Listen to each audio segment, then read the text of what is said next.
noite a todos. Estamos já na sala com os nossos alunos, nossos convidados, né? E é com muito prazer que nós da ANRIGS, né, Associação Médica do Rio Grande do Sul, em parceria com a Associação de Medicina de Família e Comunidade, dá início a mais uma aula virtual. A gente solicita que mantenham os áudios e câmeras desligados, né? Todas as dúvidas e contribuições, elas devem ser encaminhadas por meio do chat. Nós informamos que os certificados eles ficarão disponíveis na plataforma Simpla em até 7 dias e também serão enviados para o e-mail que foi cadastrado na inscrição.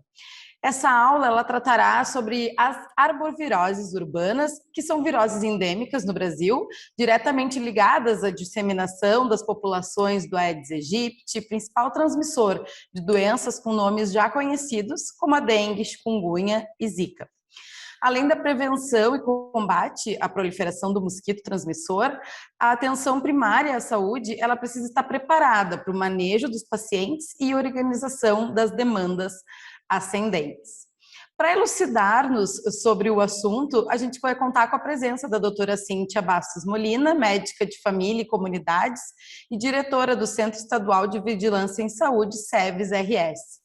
E o Dr. Marcelo Bernardino Dalla, médico de família e comunidade na Secretaria do Estado de Saúde do Espírito Santo, SESA, e diretor adjunto do Departamento de Educação Permanente da Sociedade Brasileira de Medicina de Família e Comunidade, SBMFC. Antes de darmos início, a gente gostaria de convidar o Dr. João Henrique Collin, presidente da Associação Gaúcha de Medicina de Família e Comunidade, para dar boas-vindas aos nossos convidados. Boa noite, doutor João. Boa noite, obrigado, Ana. Então, eu queria dar boas-vindas aos nossos convidados, ao Juliano, que está aí dirigindo a nossa mesa, nosso diretor de exercício profissional da Associação Gaúcha de Medicina de Família e Comunidade, a Cíntia, o Marcelo, que a gente vinha conversando, e a todos os colegas aí que estão interessados nesse tema, porque é uma necessidade nossa, não só nesse ano, mas esse ano de uma forma mais intensa, como a gente tem visto historicamente, e que, como é um agravo que nem sempre está no nosso cotidiano, sempre é fundamental a gente revisitar esses conceitos e as questões mais práticas. E com a peculiaridade de que esse ano a gente está enfrentando a sobreposição das epidemias, né, da pandemia do Covid e agora da dengue. Mas antes de entrarmos no nosso tópico de hoje, eu gostaria de fazer um convite especial a todos vocês. Esse, na realidade, foi um evento pensado como um evento pré-congresso, o Congresso Sul-Brasileiro de Medicina de Família e Comunidade, que vai acontecer em Porto Alegre, de 1º a 3 de setembro. Esse congresso estava planejado lá para 2020, foi adiado para 2021 e, felizmente, levantando as mãos para o céu, vamos poder nos encontrar presencialmente de 1º a 3 de setembro na ANRIGS, a casa que está hoje aqui nos recebendo para esse evento e que tem essa capilaridade aí por todo o estado e, quiçá, até em todos os outros locais que estejam virtualmente participando do nosso evento.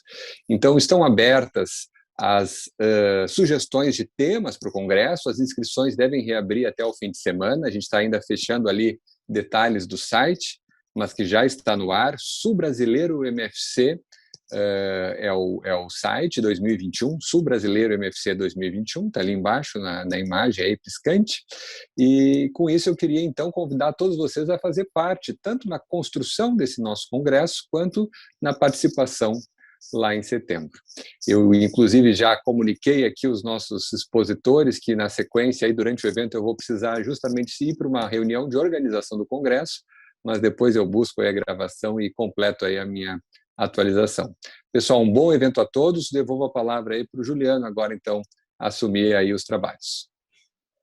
Muito obrigada, doutor João. Então, eu convido agora o diretor de exercício profissional da AGFMC, doutor Juliano Barcelos, para dar boas-vindas e moderar essa aula virtual. Boa noite, doutor Juliano. Boa noite. Me ouvem bem? Sim. Tá. É um prazer estar coordenando essa mesa, né, entre pessoas tão, né, importantes e inspiradoras para mim, o Dr. Marcelo Dalla, lá no Espírito Santo, né, e a Cíntia Molina, aqui em Porto Alegre, né. E né? Agora, né, recrudescendo a pandemia de Covid, né? Esse último mês de março a gente viu aí subir o número de infecções por dengue, né? E as arboviroses, e aí a gente viu que era importante a gente fazer essa aula, né? Então, eu vou chamar para conversar com a gente o Marcelo Dalla, né, que é médico de família, né? Ele foi o primeiro residente da Unidade de Saúde Nossa Senhora Aparecida do Conceição, foi o primeiro residente do Dr. Mário Tavares, né? E então ele, como já foi apresentado, né, ele está na Secretaria de Saúde do Espírito Santo, né, e no Departamento Adjunto de Educação Permanente da Sociedade Brasileira de Medicina de Família. Bem-vindo, doutor Marcelo, e né, o doutor Marcelo vai falar para a gente sobre a abordagem das arboviroses na atenção primária.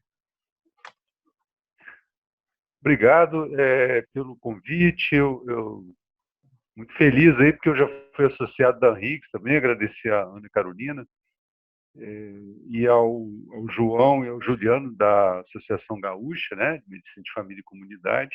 Prazer estar aqui junto com a Cinti, com todos os participantes. Eu de fato fiz a residência um pouco na pré-história, fiz quando era medicina geral comunitária, mas depois já com o título, né, e isso foi na década de 90, não vou falar quando, né, em torno da década de 90. Eu morei em Porto Alegre, tenho muita saudade aí. Então, é bom falar sobre isso, porque só uma correção, eu não estou mais, apesar do nome ser de departamento, diretor de educação permanente, eu não fico permanentemente, não, eu não estou mais dentro da diretoria, né? Assim, foi muito prazeroso esse período, mas houve mudança, né, com a eleição, então eu não estou participando mais, apesar de continuar atuante, né, na educação permanente aqui no Estado, na Associação Capixaba, na Sociedade Brasileira. Enfim, a gente nunca deixa de ser sócio, a gente participa de algum modo, né? Então, eu vou tentar compartilhar aqui, porque eu sei que tem um tempo reduzido.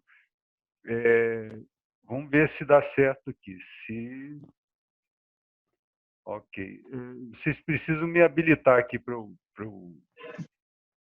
fazer o compartilhamento da tela. Deixa eu ver se alguém consegue me autorizar aí.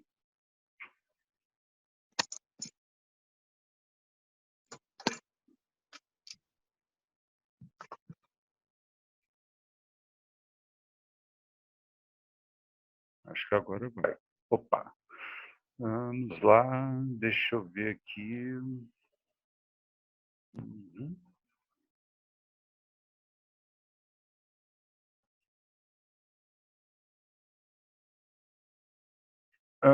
Vocês estão conseguindo ver? Eu coloquei em PDF, que acho que é mais estável, só que eu vou colocar a tela inteira aqui, a visualização, e talvez vocês vão sumir aqui para mim, vou ver se eu consigo ver uma parte que talvez fica melhor para visualizar. Eu vou tentar aqui trabalhar em cima do tempo que me foi delegado, depois a gente discute um pouco mais. É claro que é impossível, né, nessa condição. Só lembrando que em 2003, quando eu retornei, eu fiquei ainda 7 anos em Blumenau, depois os 3 em Porto Alegre para residência, fiz R3 também aí no Conceição, e eu fiquei em Blumenau para ajudar a implantar, na época, o PSF, né? E quando eu retornei em 2003, estava em pleno surto aqui, então eu não tive contato com a dengue, e a mesma situação que vocês estão passando, eu passei naquela época, naquele momento, e confesso que eu fiquei bem preocupado por não saber manejar a doença adequadamente, me sentia incapaz, e a maioria dos colegas também eu notei que tiveram essa dificuldade. De vez em quando eu vou olhar para o lado aqui só por causa do horário, né? Eu não tenho nenhum conflito de interesse, eu Eu não trabalho para nenhum laboratório farmacêutico, não sou patrocinado por ninguém. Então, atuo na Secretaria de Saúde Estadual, coordeno uma residência multicêntrica em 3 cidades do interior aqui do Espírito Santo, e também trabalho aqui no Hospital Universitário, onde eu estou no momento, trabalho com telemedicina. Depois a gente pode conversar um pouco mais. Eu queria colocar os 2 mosquitos aqui para chamar a atenção, os 2 transmissores principais, o Aedes aegypti e o Albopictus. Eles assim, a gente não deve... O cuidado continua centrado na pessoa, tá? Por ser médico de família, a gente não pode esquecer isso. E quem vai cuidar de dengue tem que pensar no cuidado da pessoa. Se centralizar o cuidado na pessoa, é claro que as medidas de prevenção, a proliferação do mosquito são extremamente necessárias. Mas, a partir do momento que temos diante de nós um doente, cuidado centrado na pessoa dá a maioria das respostas que a gente precisa.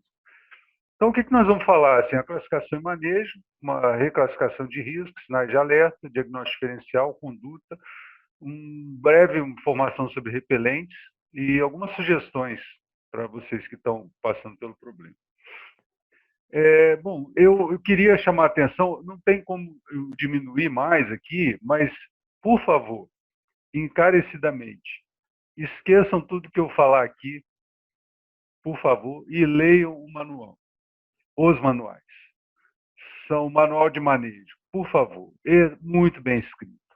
Por quê? No momento que a gente ficava naquela classificação, dengue hemorrágica, dengue clássica, isso era muito confuso. A partir do momento que se classificou em grupos pela situação clínica, pela condição clínica, grupo A, grupo B, grupo C, grupo D, facilitou muito o manejo. Então, tenham isso próximo. É uma primeira recomendação assim, para quem, mesmo para quem, o grande perigo, né, um conhecimento clássico, quem mais bate o carro é aquele motorista mais antigo, que se sente extremamente seguro e acha que pode fazer qualquer manobra arriscada, que não vai acontecer nada. Mesmo que a gente considere que tem muita experiência, sempre tem o manual ou a classificação. Isso aqui normalmente são feitos cartazes, né? Não sei como é que está sendo tratado aí. A gente colava nas mesas, né? Fazia adesivos, colava na mesa e facilitava muito para qualquer dúvida você recorrer. Não tentem dizer que saibam de memória, nem todos têm uma memória precisa, mas como são alguns detalhes, isso pode ajudar a gente a tornar medular a conduta, mas sempre é bom ter o recurso de consulta. Por favor, não deixem de fazer, não considero porque é um manual governamental que não é de boa qualidade. Ele foi melhorando, foi se aprimorando ao longo do tempo. Tem um para enfermagem também, que é bom, é muito importante que as equipes de enfermagem elas se envolvam no manejo clínico. Muito importante. A equipe, né? Então, no momento de crítico, todos têm que estar envolvidos, estar competentes para lidar com as situações de dengue. Então, a dengue, o caso suspeito, é um paciente com doença febril aguda, duração máxima de 7 dias, acompanhado de pelo menos 2 dos sinais ou sintomas, como cefaleia, dor retroorbitária, é muito importante, muito chamativo isso, mialgia, artralgia, prostração, também, daí vem o nome de dengue, né, de moleza, dengoso, né, ou exantema, associado ou não presença de sangramento ou hemorragia. Então, pode ocorrer fenômenos hemorrágicos num grupo A também, tá? Isso não quer dizer exclusivamente sangramento discreto que seja sintomas de gravidade. História epidemiológica positiva, tendo estado nos últimos 15 dias em área de transmissão de dengue. No caso, me parece que, depois acho que a Cíntia pode falar melhor como é que está a situação epidemiológica do estado de vocês aí.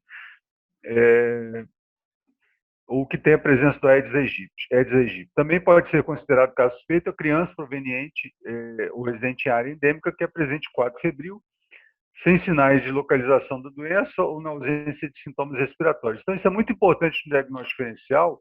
Nós temos que lembrar que a dengue ela é uma doença febril. E a Covid, apesar de ter febre, não exclusivamente, mas é prioritariamente uma doença respiratória. Então, isso é importante. Sintomas respiratórios na dengue, eles podem aparecer, mas já vão levar a um entendimento que pode ter alguma gravidade, algum sinal de alerta. Então, tosse, dispneia não é muito comum, já vão denotar algum sinal de gravidade, que é diferente da Covid, por exemplo, da influenza, né? Então, não necessariamente, quando você tem sintoma respiratório, você vai pensar prioritariamente em dengue. Talvez seja mais importante ter o conceito de dor abdominal aguda, tá? Depois nós vamos ver os sinais de alerta. Então, tem que incluir nos diagnósticos diferenciais de dor abdominal a dengue também. Casos aqui de criança que foi operada com dengue por causa de dor abdominal, simulando uma apendicite aguda, e a criança foi a óbito dentro do centro cirúrgico, em serviço privado, né? Que não se exime de ter problemas também. Então, é importante entrar no diagnóstico diferencial de condições de dor abdominal aguda a dengue, a partir do momento que você está no estado epidemiológico, que tem a dengue circulando. Bom, e tem que notificar. Se a gente notificar, a gente falar que é um negócio trabalhoso, e notificação para mim, desculpa, Cíntia, mas para mim assim, você pode errar. Quando te permite errar. Então, notificação é da suspeita. Então, tenta, na medida do possível, fazer o mais preciso. Mas se a gente não notificar, as ações são muito comprometidas. Por exemplo, rapidamente a gente pode perceber onde está ocorrendo algum surto, alguma situação mais localizada. Isso ajuda a vigilância a tomar medidas, não é uma coisa burocrática, é necessária, faz parte da nossa atividade clínica. Dá trabalho? Claro que dá trabalho, mas hoje há formas, né, de notificação. Aqui no estado, por exemplo, a gente está com um sistema de notificação eletrônico, dentro do prontuário eletrônico também facilita, mas eu sei que não é a realidade de todo mundo. Então, a gente tenta, na medida do possível, fazer as notificações, se for o caso por telefone também, mas é cabível, é possível a gente fazer isso com alguma presteza, com alguma agilidade, depois pega o jeito. Não deixe de fazer, não tem justificativo para não fazer. Bom, então, importante aqui na classificação e manejo, a prova do laço, que é uma medida simples, muito esquecida, muito abandonada. Calcula o valor médio pela fórmula, pressão arterial sistólica e diastólica dividido por 2, por exemplo, uma pressão. Isso aqui é tudo no manual, tá? Não tem nada de criatividade da minha parte, né? Eu peguei do próprio manual. Então, 100 por 60, 100 mais 60, 160 dividido por 2 é 80. Mantém a pressão arterial, o manguito em 80, e deixa ele por 5 minutos em adulto e 3 minutos em criança. Não vou dizer que é uma coisa mais agradável do mundo, as pessoas reclamam muito. Não é diagnóstico, mas ajuda a provocar uma situação que pode aparecer petex, como vocês veem na foto aqui. É fácil achar na internet esse tipo de foto. É praticamente o tamanho do polegar, né? 2,5 de lado, um quadrado, que você pode, primeiro faz a medida e depois... tem algumas plaquinhas, né, que ajudam, mas não é necessário, né? Pode ter uma reguinha ali para fazer a medida, vai aparecer, geralmente aparece na maioria dos casos esparsas, né? Mas a prova do laço ajuda muito na classificação, na definição de risco. Se a prova do laço apresentar positiva, antes do tempo preconizado para adulto e criança, a mesa pode ser interrompida. Se você localiza ali o número de 20, né, petecs nesse quadrado, né, imaginário, né? Claro que faz a medida aqui, fica mais fácil para ver. Ou 10 em criança, já pode interromper a prova, que é relativamente desconfortável. Então, é bom, né, nessa questão, avisar o paciente que vai, né, deixar o braço dormente, vai incomodar um pouco, mas que é importante fazê-la. A prova do laço pode ser negativa em pessoas obesas durante choque. Dificulta um pouco também quem tem a tez negra, mas depois de um certo tempo você consegue visualizar bem. Tá? Não é difícil ver na maioria dos pacientes. Então, questão também de iluminação adequada, né, no ambiente que você vai fazer a prova, ajuda na visualização. Talvez aqui não ficou muito nítido, mas como eu falei, tem no manual a classificação por grupos. Normalmente a gente vai pegar grupo A, grupo B, nas unidades, mas a gente eventualmente pega pessoas classificadas no grupo C e grupo D. Então, hidratação rápida.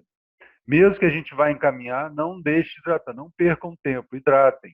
Se a pessoa está em condições por via oral, mas se for grupo C, grupo D, hidratação venosa, vigorosa. Eu estava falando antes com a Cíntia, com o João, que parece que a pessoa, principalmente nos grupos A e B, quando você hidrata bem e a pessoa fica em observação na unidade, é praticamente como se desculpa a expressão, levantar-se o defunto. A pessoa chega ao quebrada na unidade, uma boa hidratação, recupera assim, a olhos vistos. Não é uma hidratação como uma diarreia comum, né? Tem que ser mais rigorosa. Depois nós vamos colocar os volumes aí para ficar mais claro. Então, o grupo A, prova do laço negativa, acima de 2 anos, abaixo de 65, sem risco social, comorbidades e sem sinais de alarme. E o grupo B, que são, vamos falar mais dos mais comuns, prova do laço positiva, com risco social, comorbidade, gestação, idoso, acima de 2 anos, sem sinais de alarme. Então, é muito importante a questão das comorbidades. São essas que vão complicar. Não é toda dengue que vai caminhar para complicações. Então, principalmente as comorbidades, o risco social, evidente, não é diferente de outras condições infecciosas agudas. Então, são essas pessoas que vão complicar. Tem um componente genético? Sim, eu faria uma ressalva importante, porque há sutilezas genéticas em subpopulações. A gente não sabe exatamente como é que vai caminhar aí no Rio Grande do Sul. Aparentemente vai ser semelhante com o resto do Brasil, mas pode ser que tenha peculiaridades. A gente sabe que tem peculiaridades. Vou dar um exemplo aqui que talvez não seja o melhor, mas a asma tem peculiaridades no Sul, né, que me parece uma prevalência mais alta, até por questões genéticas, né? Eu me lembro da época que eu estava aí, não só pelo frio, e algumas condições clínicas também. Então, aparentemente deve caminhar muito semelhante, mas essas sutilezas genéticas que a gente não tem como avaliar podem implicar nos casos de gravidade. Então, a gente vai abordar indistintamente, né, as pessoas e mais atento a esses casos de comorbidade, sobretudo. Então, o grupo A é atendimento de acordo com o horário de chegada, né, tranquilo. Eu faria uma ressalva que às vezes não fala no manual. Hidratar na hora de chegar. Já cria essa cultura da hidratação. Não fica esperando na hora que chega dentro da consulta e sai, mesmo o grupo A, quanto mais cedo hidratar com soro, sai de reidratação, o líquido, estimula que as pessoas, isso tem que envolver também o segurança da unidade, o pessoal administrativo. Dá para perceber, vou dizer assim que é uma avaliação clínica precisa, mas se chega com alguns sinais, né, por exemplo, se caso de febre, já orienta para hidratar, não tem nada a perder. Iniciar uma hidratação adequada é muito importante o quanto antes. Né? Claro, não vamos pegar a veia, né? O administrativo não vai fazer isso. Estou dizendo que estimular as pessoas a se hidratarem o mais precocemente possível. O grupo B é prioridade, mas não urgente. O C seria urgência, atendimento mais rápido possível. Nós vamos nos deparar, eventualmente, com esses casos. E emergência no grupo D, né, o vermelho, paciente com necessidade de atendimento imediato. Nós vamos precisar fazer esse primeiro atendimento, sim, e ter condições de fazer uma boa hidratação também no grupo C e no grupo D. E aí, assim, eu botei até para chamar a atenção, reclassificar. Doença, dengue, a gente viu isso na Covid também, e outras condições infecciosas são muito dinâmicas. Então, reclassifica, revisa, fica de olho, atento, volta, olha novamente. Se ficou em observação na unidade por algumas horas, revisa. Se você não transferiu e está mais seguro de deixar a pessoa ali para uma hidratação, mesmo oral, né, mas principalmente a venosa, reclassifica, revê se os parâmetros estão adequados. É muito importante ter exames que, não que o exame defina completamente o quadro, mas pelo menos o hemograma com plaquetas é bom a gente ter rápido, mais rápido possível, né? Coletar e já ter o resultado o mais rápido possível. É muito difícil a gente ter exames imediatamente, porque normalmente a gente não tem laboratórios para processar isso dentro da unidade, não é a realidade de todo mundo, mas dentro o mais rápido possível, pelo menos para o dia seguinte, para poder fazer essa reclassificação adequada, principalmente no grupo A e B, né, quando você vai reavaliar. Aqui é bem importante, sinais de alarme na dengue. Eu destacaria dor abdominal intensa e aguda e náuseas e vômitos persistentes. E a palpação, a hepatomegalia dolorosa também, porque como há um sequestro para um aumento do volume, a distensão da cápsula de Gleason, que recobre o fígado, e ela fica muito dolorosa, né, abaixo do rebordo costal. Você sente o aumento do volume e é doloroso. Então, isso são sinais de alerta. Então, se não estava no início e começa a aparecer, reclassifica, né? E a hipotensão postural, tem que medir a pressão. E eu fazia isso dentro do consultório. Eu sou em pé e deitada, né, para ver as variações de pressão arterial. Sangramento de mucosa, hemorragias importantes, né, também pode aparecer. Sonolência e irritabilidade chama mais atenção em crianças, né, porque esse quadro de cefaleia, dor retroorbitária, é um pouco mais característico em adulto. As crianças vão apresentar mais sonolência, irritabilidade, vão queixar muito de dor de cabeça. Pode aparecer diminuição de diurese, por isso que é importante também registrar o peso, porque você vai ter que calcular também a hidratação e vai ter que observar se há alteração, se há um edema, né, aumento de volume e que está repercutindo no peso. Bom, então, aumento repetido de hematócrito, queda abrupta de plaqueta, desconforto respiratório, como eu falei, não está entre os primeiros ali. Eu chamaria muita atenção da dor abdominal. Tem até uma condição que eu vi em aula com pessoas experientes, eu nunca encontrei uma evidência assim, consistente, mas pessoas que têm quadro de vômito, vocês sabem que o paracetamol ele tem um potencial hepatotóxico, né? Então, usar com mais cautela o paracetamol em pessoas com sintomas gastrointestinais, dá preferência de pirona. Não é uma regra assim, que tenha que ser seguida à risca. Eu de fato, nunca tive problemas assim, por manejo de dengue nesses casos, sempre utilizei tanto de pirona como paracetamol, também não vi nenhuma evidência contrária, exceto o AS, né, o ácido acetilsalicílico, por causa da questão da agregação plaquetária, e doença viral, de uma maneira geral, a gente não deve usar anti-inflamatório. Normalmente a gente evita usar anti-inflamatório em qualquer circunstância, né, mais ainda quando a gente tem doenças virais, pelo potencial de problemas hematológicos que eles oferecem, mas paracetamol e dipirona são bem seguros, né? Então, agora, a dengue tem uma peculiaridade, que no período de defervescência, quer dizer, quando a febre começa a baixar, que parece que as coisas estão melhorando, é que a gente tem que ficar mais alerta, entre o terceiro e sexto dia da doença.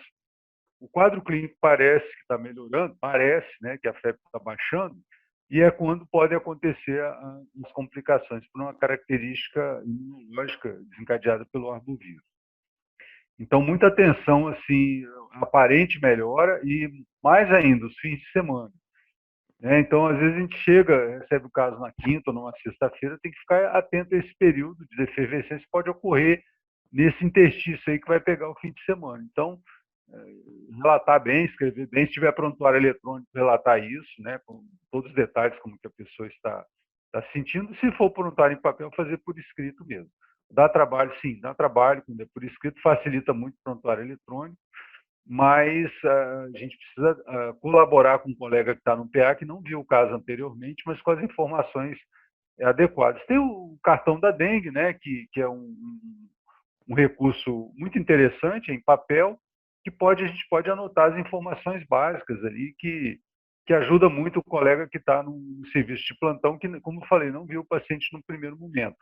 Então, pode ajudar essas informações de hematócrito, do hemograma, da plaquetas, né, pressão arterial, que se ele precisar recorrer a uma emergência, uma emergência, ele tem isso registrado. A questão de diagnóstico diferencial são várias doenças, várias condições clínicas com suas peculiaridades. Mas no período de chuva, chamar a atenção, porque há um aumento, né, do mosquito natural, ele gosta de água, ele prefere água.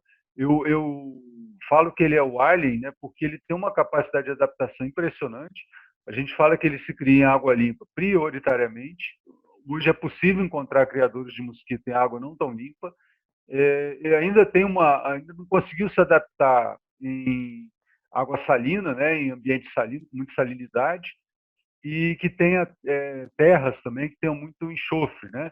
O pessoal até usa aqui o complexo B, porque tem um radical de enxofre nessas vitaminas complexo B, como repelente de mosquito. O pessoal, não sei se aí utiliza, se depois você pode falar, mas quando eles vão para ação em mata, por exemplo, eles usam, tem o hábito, né, algumas pessoas da vigilância, de ingerir vitamina do complexo B. Sinceramente, eu não sei se é eficaz, nunca vi nenhuma evidência da eficácia. Usa por hábito, né, e por evidência de experiência, né. Bom, então, doenças antemáticas, malária, também febre amarela. A gente teve um surto de malária, mas aí a dengue estava um pouco mais abaixo e tivemos febre amarela, foi bem dramático aqui, porque a letalidade da febre amarela é bem alta. A zika e a chikungunya incluiria a febre mapuche, que é um pouco menos problemática, mas ela está circulando, provavelmente vai circular, porque o mosquito é o mesmo, né? São mais de 30 doenças no mundo inteiro que o Aedes aegypti, que ele é exótico, ele não é brasileiro, ele veio, como o nome já diz, né? A identificação dele foi no Egito, ele é africano, e veio com os descobrimentos. Então, assim, é muito importante saber a questão, como é que está o estado vacinal, viagens, ambiente de dengue, se o ambiente está propício, como a gente está vendo, está acontecendo no Rio Grande do Sul. Então, é muito importante lembrar não só o diagnóstico diferencial, a situação epidemiológica. Muito importante isso. A gente procurar saber, né, por onde a pessoa circulou, porque outras doenças semelhantes pode estar adquirido, né, aí ao interior, às vezes dentro do próprio estado, né, pode adquirir outras doenças que pode causar alguma confusão. Período de chuva, lembrar sempre da leptospirose, que tem algumas semelhanças. Bom, aqui não ficou muito claro, mas dar uma reforçada, né, sobre outras doenças, né, as exantemáticas febris como rubéola, sarampo, escarlatina. Aqui algum diferencial que também é fácil encontrar na internet, de dengue, zika e chikungunya. Eu estou colocando isso mais para lembrar, não vou ficar detalhando aqui, pessoal, porque vai aparecer. Infelizmente, eu não queria ser portador de um colega portador de más notícias, mas um colega meu falava assim, na saúde pública a gente não pode contar com a sorte. Ele tem razão. Riram muito na época do nome chikungunya, né, o pessoal aqui no estado, que não conhecia, e chegou. Ele falou, vai chegar, porque nós temos todas as condições, infelizmente, e é uma epidemia muito lenta. Então, não se preparem, né, porque também pode ser mais um elemento de confusão no diagnóstico diferencial.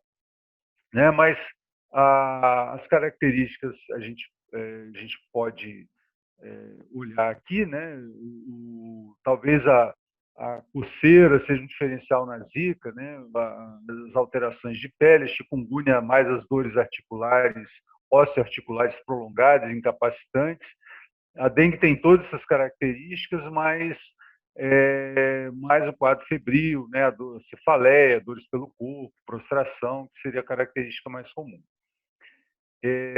Aqui, o Juliano me comentou, realmente a gente tem alguma confusão com essa sobreposição.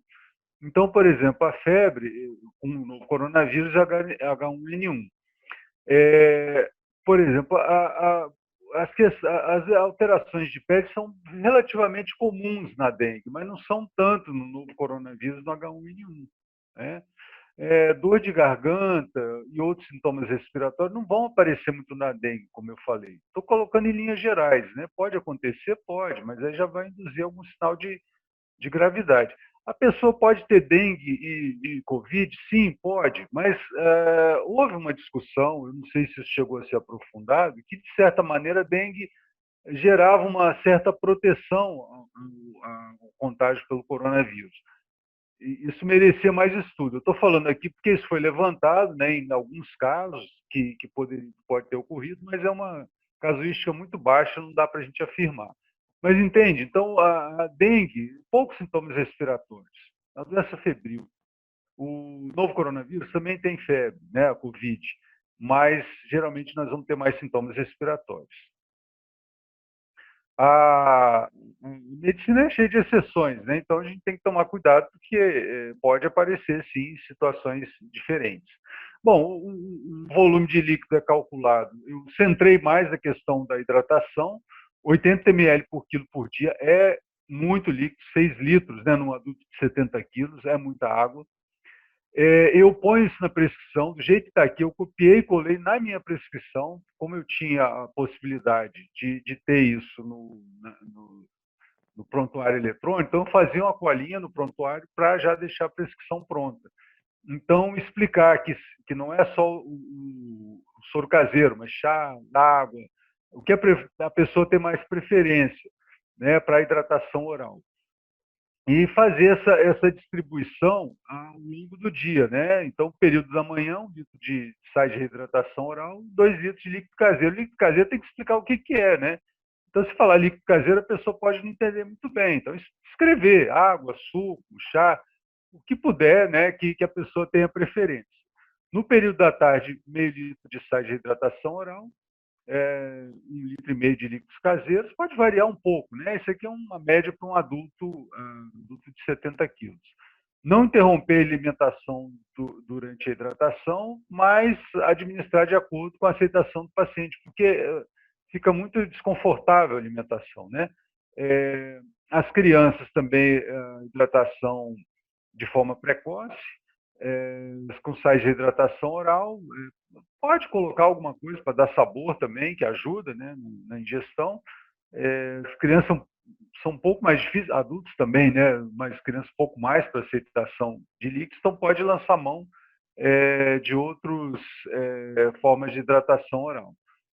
Aí é da preferência, né, mas tentar manter um volume considerável, né? Então, dar volumes menores para a criança para tornar a aceitação cada vez mais fácil, né? Mais tolerável. Aqui no grupo B, eu queria chamar a atenção que o manual está dizendo assim, hidratação oral supervisionada, olho vivo. Então, volume, né? 80 ml por quilo por dia, 1/3 do volume administrado em 4 a 6 horas na forma de solução salina isotônica. Então, as crianças oferecer soro de reidratação oral, 50 a 100 ml por quilo em 4 horas. Se for necessário, não são muitas vezes usar ringer lactato, né?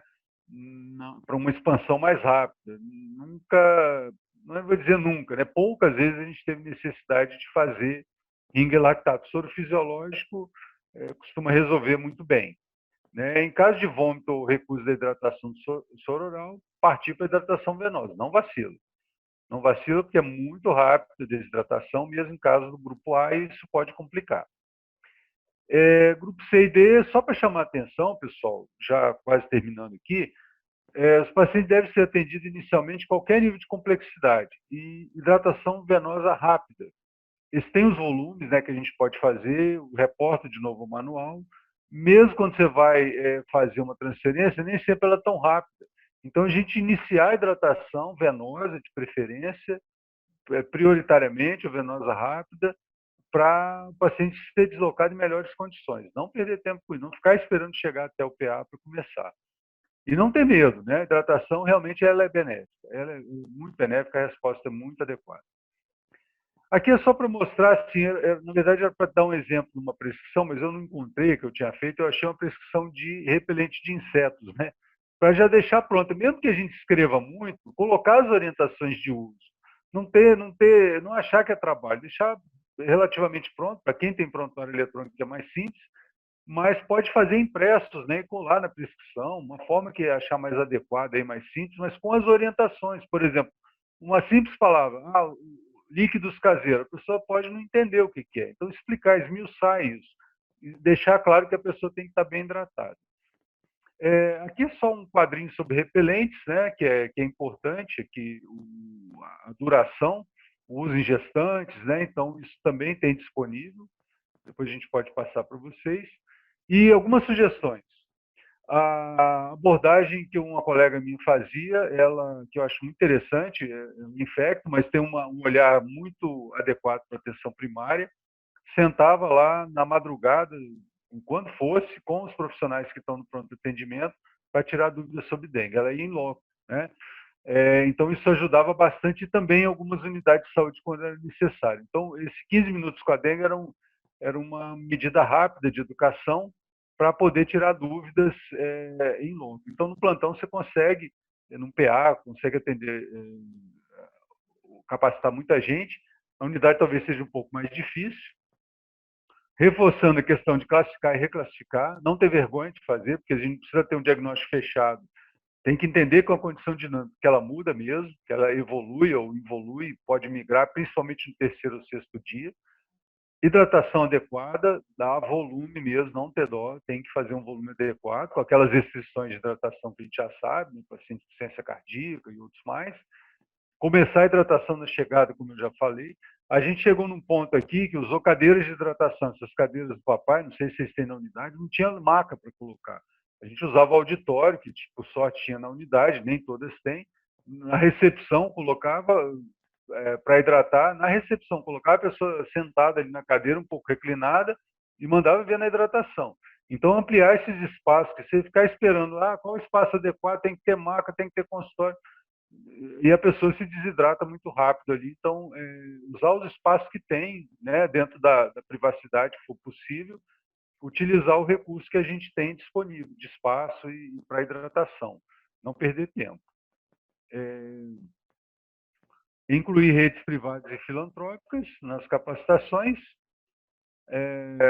porque a mortalidade em alguns lugares foi mais alta nas privadas e filantrópicas, porque eles não participavam de fazer capacitação só para a rede pública. Então, é importante incluí-los, porque fazem parte do SUS, né? O SUS é um sistema único.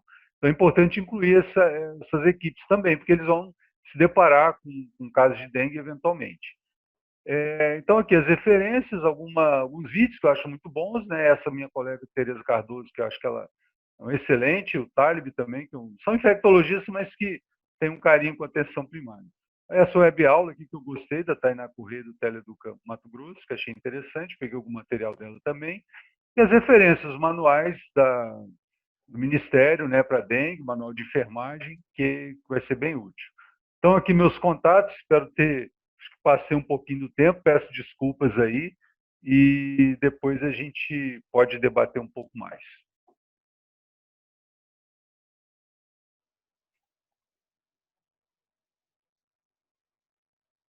Excelente aula, doutor Marcelo. Muito obrigado. Daqui a pouco a gente vai conversar, né? Depois da Cíntia fazer a apresentação, a gente faz uma discussão e vê as dúvidas dos participantes. Agora eu quero chamar a Cíntia, né? A Cíntia Molina, né? Que é atual diretora da SEVES, da Vigilância do Estado, né? Seja bem-vinda, Cíntia, e é médica de família também. Boa noite para todo mundo. Primeiro, é uma honra estar aqui e tentar contribuir, em especial, porque estou literalmente caminhando em dois mundos, né? Então, vamos ver se eu consigo unir visões diferentes, mas não antagônicas, e que precisam cada vez mais estarem juntas, né, para o intuito de realmente contribuir nas questões de saúde pública, que é o que todo mundo, de uma forma ou de outra, né, trabalhando nesse SUS, né, mesmo no privado, quer. Bom, então, na realidade, aí o Juliano já me apresentou, né,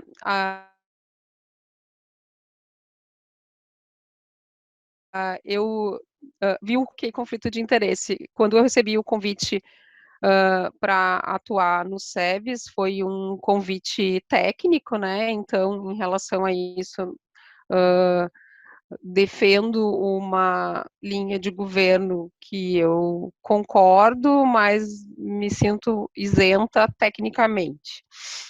Bom, eu começo apresentando, não sei se todo mundo já teve contato ou já olhou, a gente lançou há bem pouco tempo o painel de monitoramento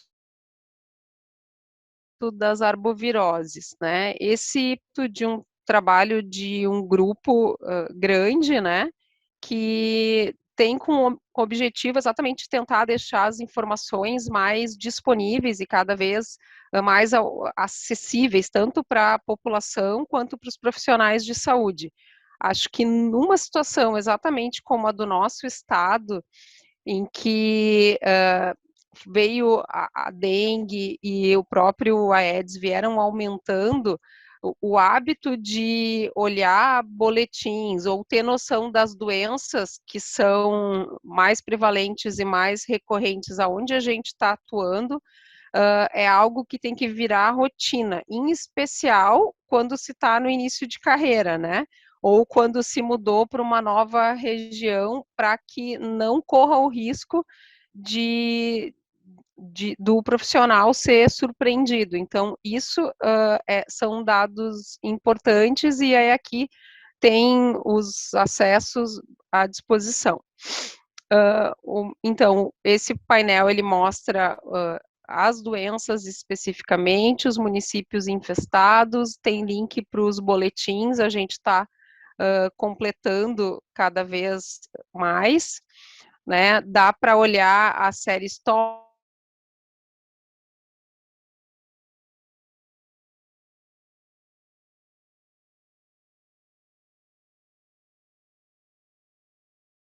em relação ao... Eu acho que é um comparativo muito interessante para deixar a gente, pelo menos, assim, muito estressado como profissional de saúde. Quando a gente olha o ano passado, até ali a semana epidemiológica 11, que era 20 de março, esse ano foi até 19, a gente nota que tinha muitos casos notificados, né? Mas a gente tinha confirmados autóctones 332, enquanto nesse ano a gente já tem 1.527. Então,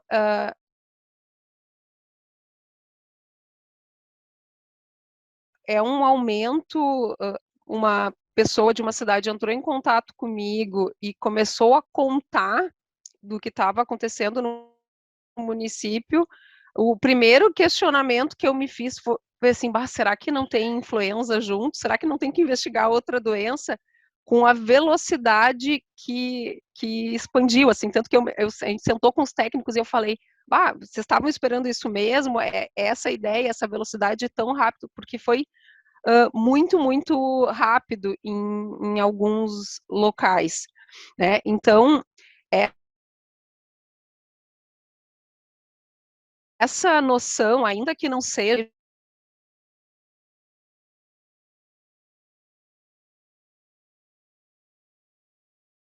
estejam muitos casos em investigação, situação de muito alerta. Lembrando que algo que até o professor Marcelo falou, e o que eu acho que é compreensível que deixe os profissionais médicos e não médicos, assim, ansiosos pelo menos, é que de forma geral nós não temos profissionais com muita experiência em dengue, né? A não ser que a pessoa tenha vindo de fora, é tudo novidade. Então, isso dá uma insegurança no início, dá uma insegurança nas primeiras prescrições, e é mais um motivo para a gente recorrer a ferramentas como ligar para o 0800 do Telesaúde e ter a documentação, consulta muito à mão e disponível. Então, a gente tem uma portaria aqui no estado de emergência de saúde pública do final do ano passado, né? Não, na realidade é de maio, porque eu achei. Porque ela tem uma portaria da emergência e tem uma portaria que abriu o COI arbovirose exatamente com o objetivo de tentar qualificar as informações e os dados, né? E começar a promover junto com as universidades e com os conselhos da secretaria. Tem esse olhar aqui pensando em linha de cuidado, eu acho importante, porque quando a gente pensa em arboviroses como um todo e fala em dengue, que é algo mas já está cada vez mais sendo testada, né, e parece que, até eu vi o professor Fabiano Ramos dando uma entrevista essa semana sobre o teste aqui.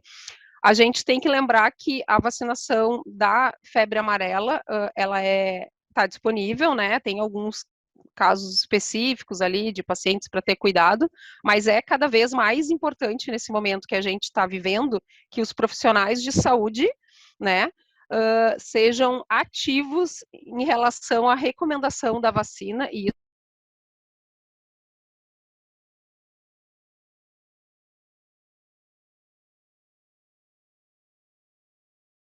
você nem sabe. Então, isso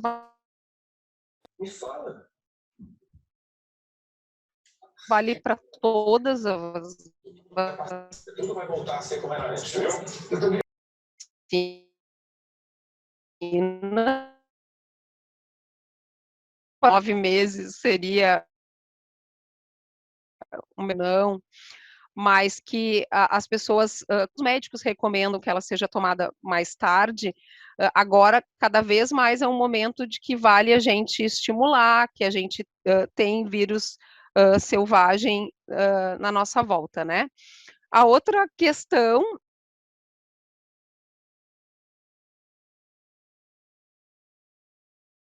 é esse combate qualificar o indivíduo para que ele vá entendendo que isso é uma responsabilidade dele, né? Não, a gente não pode esperar a defesa civil, não pode esperar o exército, porque tem que ser um movimento social como um todo. Então, é importante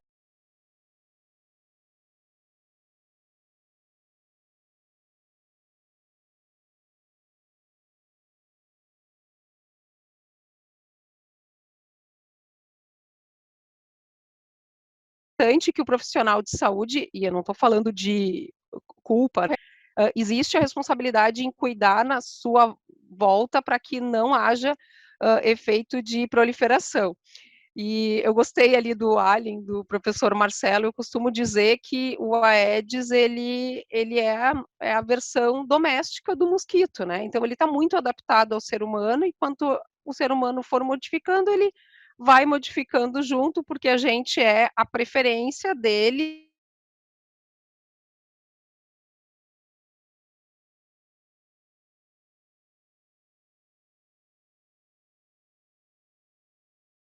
E está hiper acostumado com a gente. Tem vezes que tem água parada em locais muito distantes, que não tem pessoas e que não se encontra Aedes, e que cada vez mais ele se adapta a águas mais sujas. Até eu vi ali o comentário da colega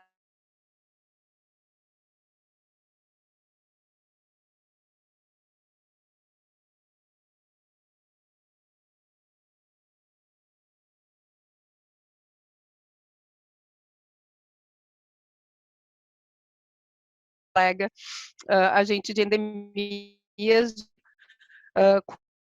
com um número enorme, quase 90%, mas a gente tem que ter suspeita de dengue, né? Então, a gente tem toda a questão do influenza, que eu acho que talvez seja, pensava nisso, né? Um mal-estar semelhante ao influenza, mas tem que pensar. Então, se o profissional da ponta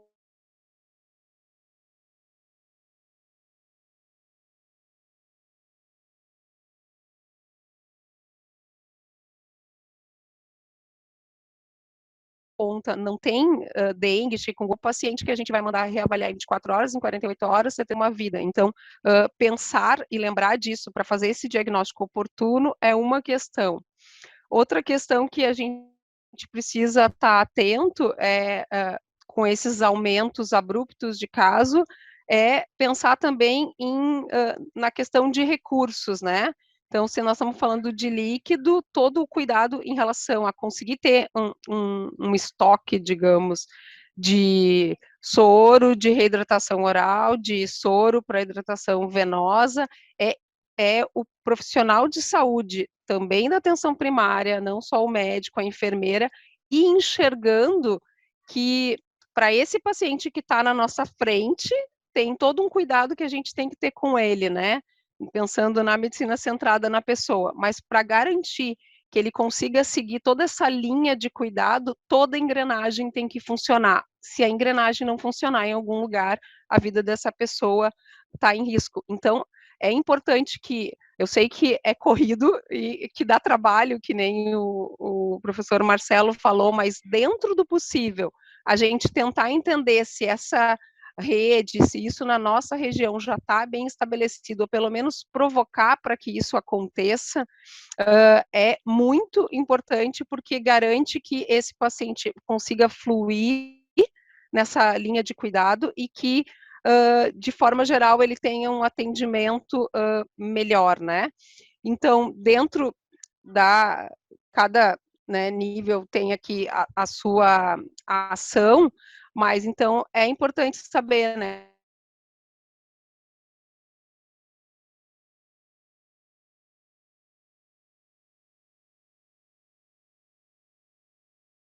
se tem o número de se o acesso à notificação, avisar dificuldades de notificação para que, chegando às dificuldades, é que realmente pode se pensar em melhorias.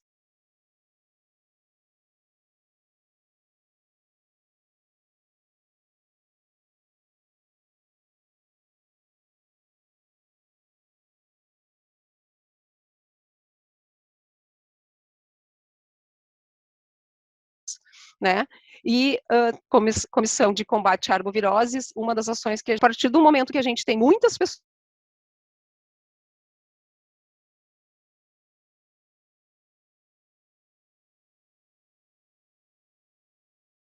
pessoas agora, né, soro-convertidas, só dengue tipo 1 aqui, algumas pessoas falavam da diferença, né, e pelo que eu entendi ali, não seria a pior, então quer dizer, nós ainda estamos num cenário confortável, mas pode piorar, então, exatamente por isso, cada vez mais é importante que tenha esse olhar, porque a gente tem mais uma questão na saúde que precisa ter um olhar que ele acaba sendo muito caro para a medicina de família, porque é um dos profissionais que consegue ter essa visão do todo de forma ampliada e que, entre os seus papéis, acaba tendo que sensibilizar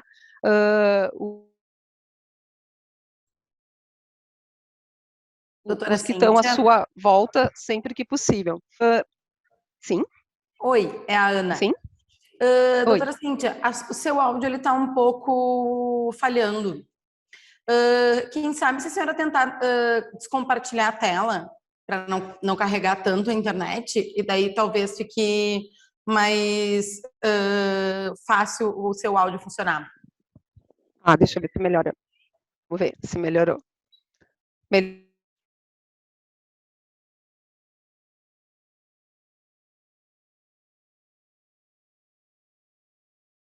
Não lhe ouvimos. Doutor Marcelo, o senhor estava com a mão levantada? Então, eu coloquei emoji Melhorou? aplaudindo. Melhorou Para mim, agora? parecia que tinha melhorado. Para mim melhorou agora, sim, doutora Cíntia. Melhorou? Tá bem. Bom, então vamos seguindo. Aí, o que existe, né? Cada vez mais uma tentativa de se facilitar o acesso aos exames. Por outro lado, e isso eu acho que talvez seja uma sensibilização muito importante, assim, né? Não se deve esperar exame diante de um caso suspeito. Acho que o professor Marcelo fez uma fala muito importante. Assim como a gente não pode abrir mão da notificação especificamente, né?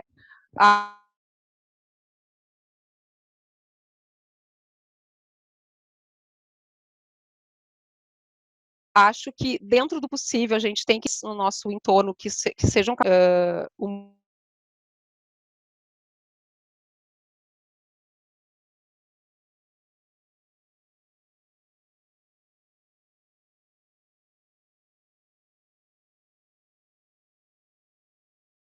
mosquito, né, para a gente tentar diminuir, que é interessante, positivo, ou está no momento que quer começar a combater o mosquito, a gente está falando de uma situação aguda. Nesse momento agudo, a gente tem que ser que nem uma crise de asma, né? Tem que ser uma intervenção mais forte. Então, isso significa que é importante usar inseticida doméstico, esses que se compra no supermercado, e que muitas vezes a gente vai ter que ensinar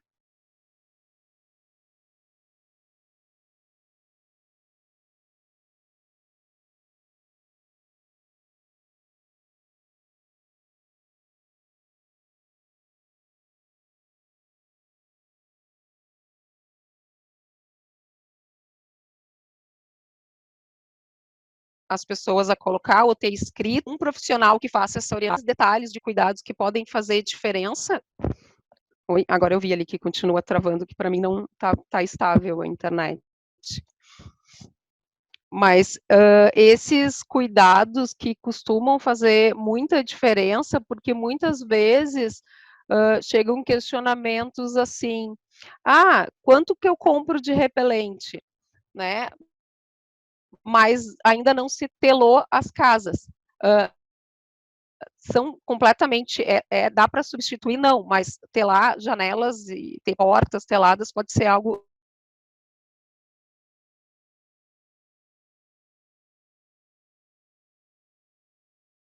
interessante. Então, são ações que têm muito alto, pedir para a pessoa utilizar repelente e ficar atento aos outros moradores da casa, revisar a casa, nesse momento usar inseticidas, são ações que vão fazer muita diferença e que vale a pena assim, investir um tempo nisso, ou pela área fechada, fazer ações em território para que a gente possa diminuir.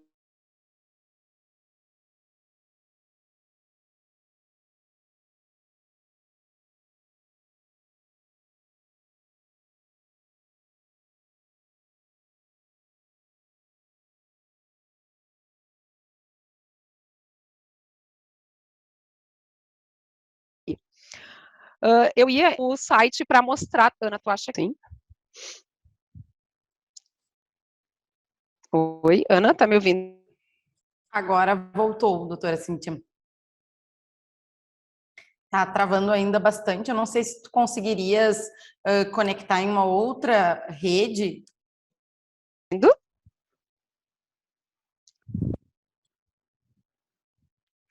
Eu vou tentar, tá bem? Ok.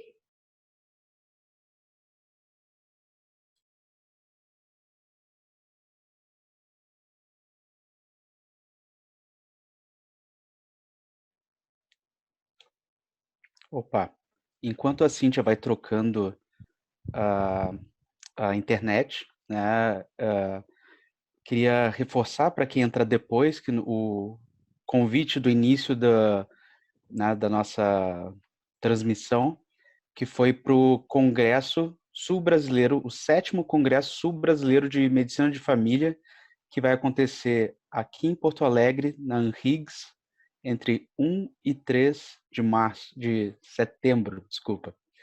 Congresso que era para ter sido realizado ali no final de 2020, né, que por conta da pandemia ele foi adiado para 2021 e finalmente a gente vai conseguir realizá-lo, né, se Deus quiser, em setembro, né, de 2022, né, e um congresso presencial, né? Então, esperamos vocês e a gente está, né, muito empolgado, empenhado em fazer esse congresso, né? Queria convidar vocês tanto para participar do congresso como para participar da construção desse congresso, certo?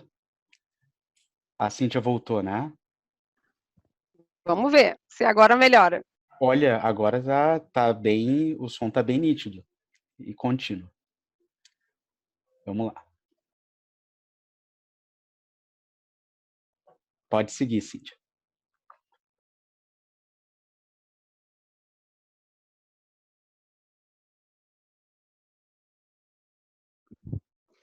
Bom, então vamos. Então, a gente tem lá atrás, então, esse pontinho aqui, laranjinha, sendo o que a gente tinha de Aedes.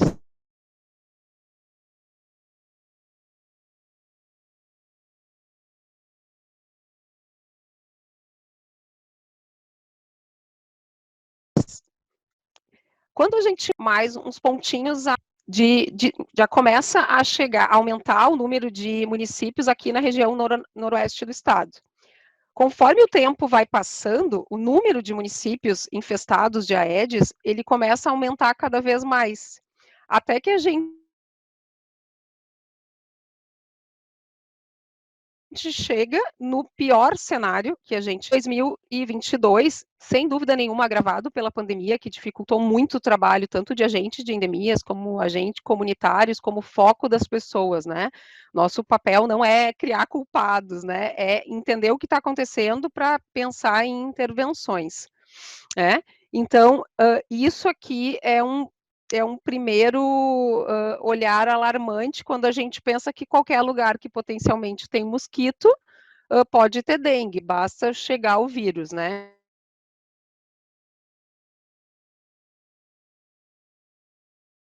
Então, a gente está num cenário e não dá para desconsiderar nada disso.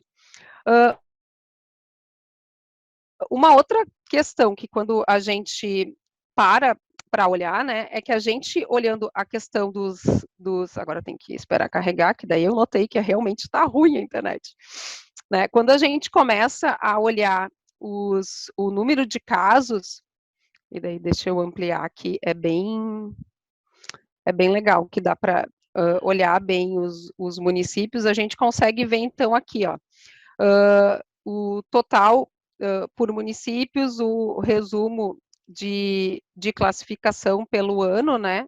Como é que tá? E conforme a gente vai identificando, deixa eu ver aqui, selecionar município. Eu não gosto de pegar Porto Alegre, porque acaba ficando sempre Porto Alegre. Deixa eu pegar outro aqui. Vamos ver, Cachoeirinha. Conforme a gente vai olhando o município, a gente consegue ver o número de casos, os casos que foram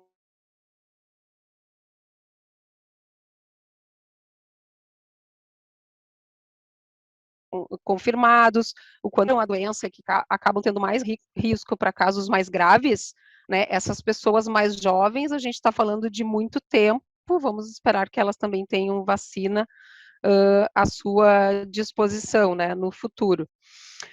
Então, agora que eu vi que estavam os dois aqui. Quando a gente olha, agora está só 2022. Quando a gente olha, dá para ir comparando os diferentes municípios e eu acho que isso é importante, né? Alô? Oi? O importante é que se comece cada vez mais a olhar as regiões onde todo mundo está trabalhando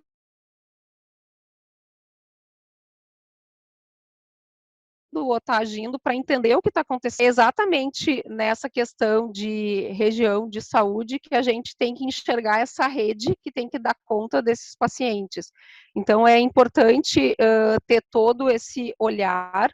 Hoje, a gente tem uma situação bem específica em relação ao estado com áreas mais, vamos ver se carrega, aqui, né?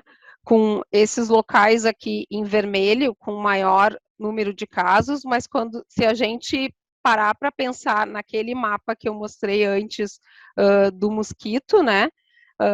A gente vê que todos esses municípios aqui, eles estão infestados. Então, assim, se espalhar isso aqui é uma questão de tempo, se não houver medidas efetivas para se cuidar disso. E não adianta fumacê uma vez por semana, né? Porque não dá para ficar fazendo fumacê toda semana. Então, essa ideia de que essa solução mágica existe, ela não existe. Então, a gente precisa ir sensibilizando a população em relação a isso, porque é um trabalho que ele não tem como ser feito se a sociedade como um todo não se mobilizar. E quando eu falo sociedade como um todo, eu até estava comentando antes ali nos bastidores com o professor Marcelo sobre toda a questão do tempo que as pessoas ficam afastadas, né, do trabalho, do prejuízo econômico que existe em relação ao absenteísmo, e esse tem que ser também um argumento que pode e deve ser usado para que as empresas privadas tenham um olhar mais sensível, para que também façam ações no seu entorno, na sua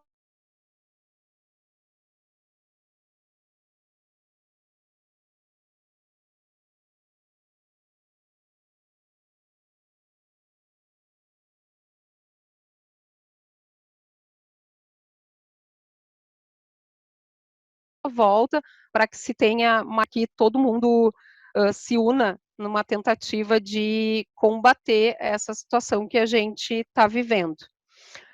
Então, para deixar espaço para pergunta, debate, que parece ser ainda mais interessante, né? Concluindo, né? A gente está no pior cenário em relação ao número de casos, a gente está numa situação em que tem Aedes em praticamente todo o estado, né? Mais de 80%, estava em 87%.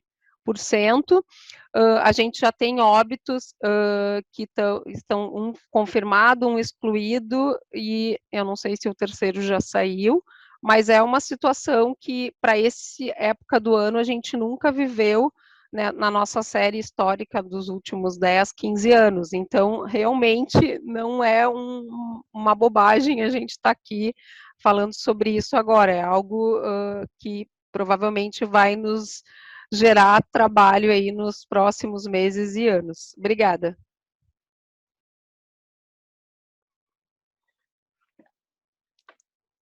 Muito obrigado, Cíntia. Foi ótimo te ver. Pena que travou um pouco a internet, mas assim, a gente conseguiu ter um panorama do estado, né? Parece que ali na região noroeste está muito concentrado, né? E eu tenho ouvido notícias de lá, né? Que a gente tem parentes por lá, né? Então já tem parentes contaminados e tudo mais. Até talvez esse terceiro óbito seja um parente. Mas acho que a gente começa a discussão, né? Eu acho que vamos abrir para as perguntas, vamos ver o que tem de perguntas, né? Enquanto a gente vai vendo,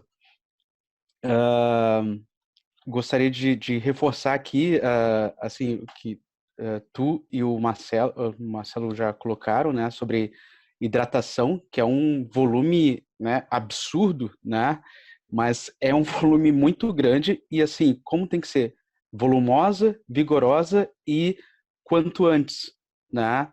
Não aguardar diagnóstico, né? A pessoa chega mal, não vou mandar ele para, né, fazer diagnóstico, fazer exame, né? Assim, primeiro eu vou fazer uma boa hidratação, depois, né, eu penso em solicitar exame e, né, partir para alguma outra ação, né? E a gente já tem aqui algumas perguntas, deixa eu ver.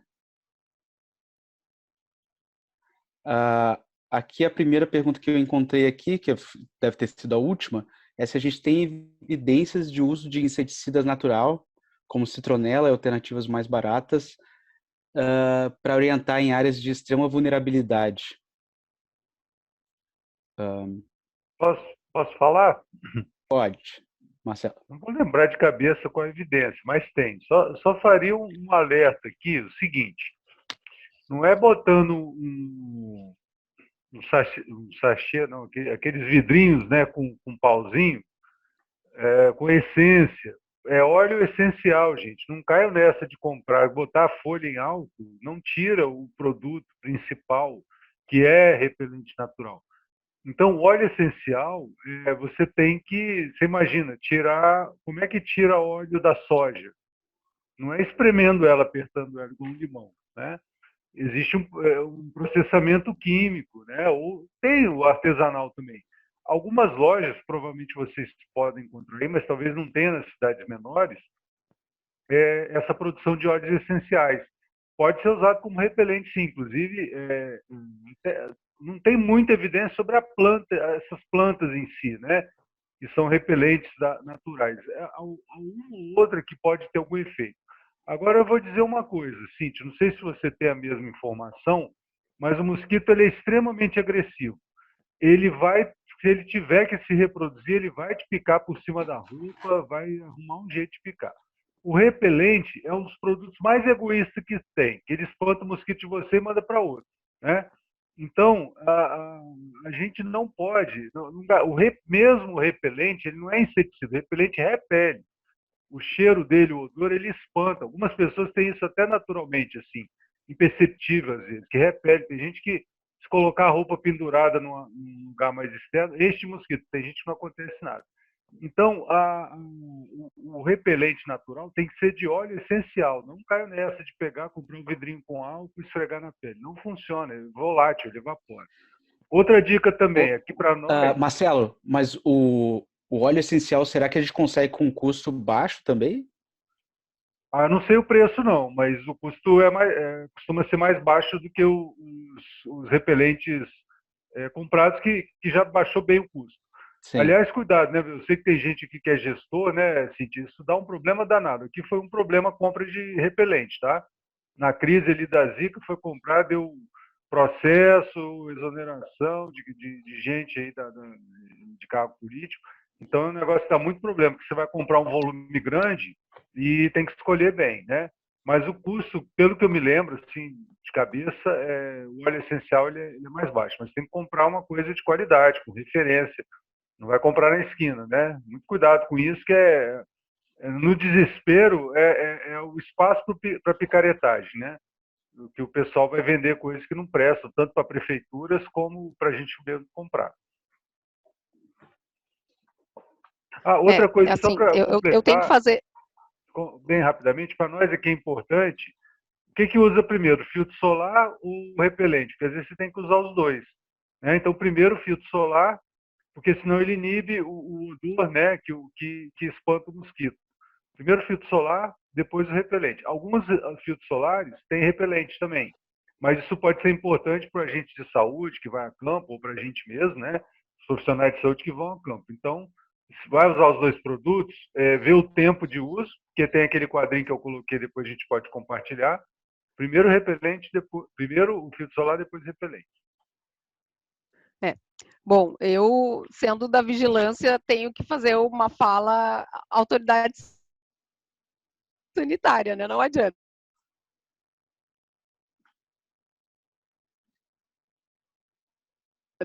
Assim, oficialmente, e eu acho que uma coisa que eu acho que vale sempre a gente lembrar, né? Mosquiteiro é muito...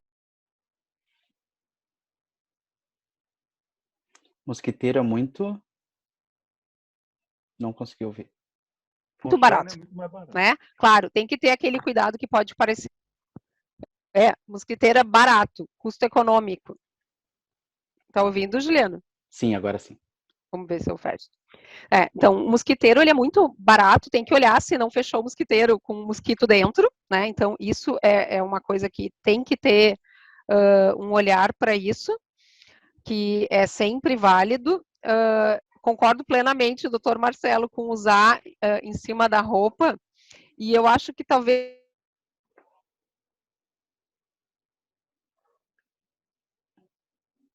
o que tenha que ficar muito atento é que seja que menos dá para botar entre aspas, assim, o se aventurar no natural, né, no sentido de maior risco, ou idoso que dá, acamado, que dá para botar tela na janela, né, e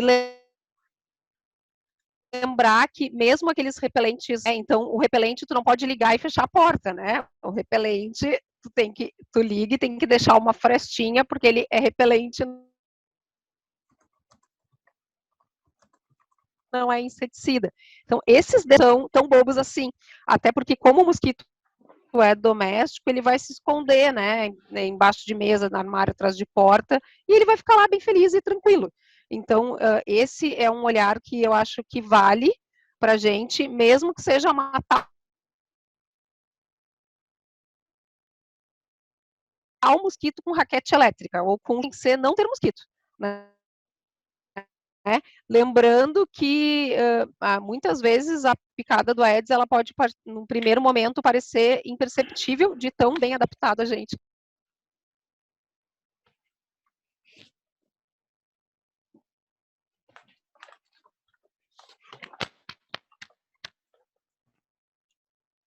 Acho que bem deu. comum, só completar talvez o que a Cintia falou, a pessoa falar assim, mas eu não me lembro de levar picada de mosquito. E realmente não lembra porque não sentiu, indolor.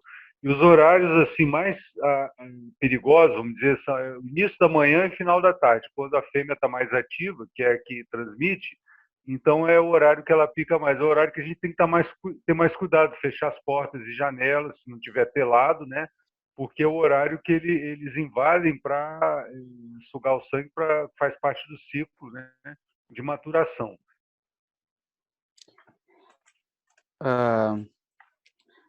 Não, né, e reforçando assim, né, doutor Marcelo, que o quadro clínico da dengue acaba sendo mais grave que o quadro clínico da maioria dos casos de COVID, né? Então, realmente, a gente tem que estar atento e tem que estar organizado para esse combate, assim como a gente estava organizado para atender a COVID, né? E outra coisa que eu tenho na minha memória de infância, o fumacê passando na minha rua, né? Lá em Vitória era muito comum passar o fumacê, né? Assim, era acho que 3 vezes por semana passava o fumacê, mas realmente Continua. Se você tiver saudade, você volta e você continua do mesmo jeito. tá, mas assim, depois de um tempo, acho que tinha diminuído, né? Eles reduziram bastante, mas agora parece que retornaram, então, mas não, realmente não é a medida mais efetiva, né, para combate, né, ao mosquito. Não é, não, de fato não é, mas ela tem uma eficácia baixa. Pelo que eu me lembro, Cíntia, talvez tenha esses números melhores, era entre 40% e 60%, né, que ele conseguia reduzir os focos, e o mosquito novamente se adaptando cada vez mais, resistindo ao produto usado no fumacê, tanto que de vez em quando você tem que trocar o produto, porque a capacidade de adaptação é impressionante, né? Teve Acho uma que pergunta. tem uma coisa, deixa eu só complementar, assim, é que quando a grande jogada do fumacê num lugar como o Rio Grande do Sul, que está mudando, né, seria tu pegar o primeiro caso que veio, identificou que a pessoa veio de fora, e tu cercar a área para tentar não contaminar, matar os mosquitos para que eles não se contaminem. Então, esse é o primeiro olhar. Aí começa uma questão que a gente está falando da mosquita doméstica, né? E que tu passa na rua, além de matar várias coisas, além de mosquitos, tem os animais que ficam em casa, ainda que a orientação fosse deixar a janela aberta. Tem várias questões sobre isso, que deveria. Se a gente pensar em Porto Alegre, às vezes a gente nem fica sabendo quando tem ações, né? Então, toda esse olhar tem muito sentido nos primeiros casos ou em momentos absurdos assim de surto, mas eu acho que o importante ficar claro para todo mundo é que tudo isso sem uma limpeza semanal para que aquele ovinho que ficou seco num cantinho na próxima chuva não vire mosquito, não resolve. E essa sensibilização, que é quase educação continuada para toda a vida, é difícil, porque é que nem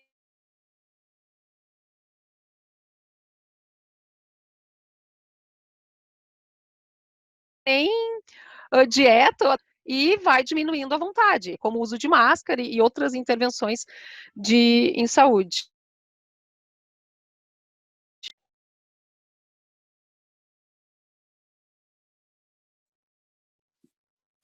Tem uma outra pergunta aqui que Eu ia lhe dizer isso, doutor Juliano. direcionado para a Cíntia, né? Perguntando sobre se tu sabe de laboratórios de Porto Alegre, como fazer para ter hemograma e plaquetas com resultados mais rápidos, a doutora Rafaela, e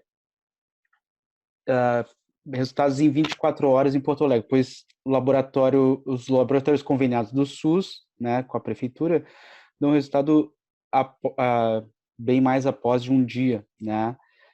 O que se faz? Encaminha para a UPA, né? Essa foi a pergunta, né? Eu vou começar antes de tu falar, assim, vou até começar a resposta dizendo assim que se for algum profissional do Conceição, tem a possibilidade de solicitar exame pelo próprio Hospital Conceição e entrar em contato com o laboratório consegue, nem agendamento, consegue encaixar o paciente para o mesmo dia. Né? Pode falar, Cíntia, se tu souber alguma coisa sobre... Pois é, eu vi ali da Rafaela, né? É que, na realidade, eu sou do estado, né? Essa é uma questão que tem que ver com Município, né? o município Sim. de Porto Alegre, mas eu acho que, independente disso, é lembrar que a gente não pode atrasar Aguardar, né? nenhuma ação num caso de dúvida, né? Uhum. Perfeito.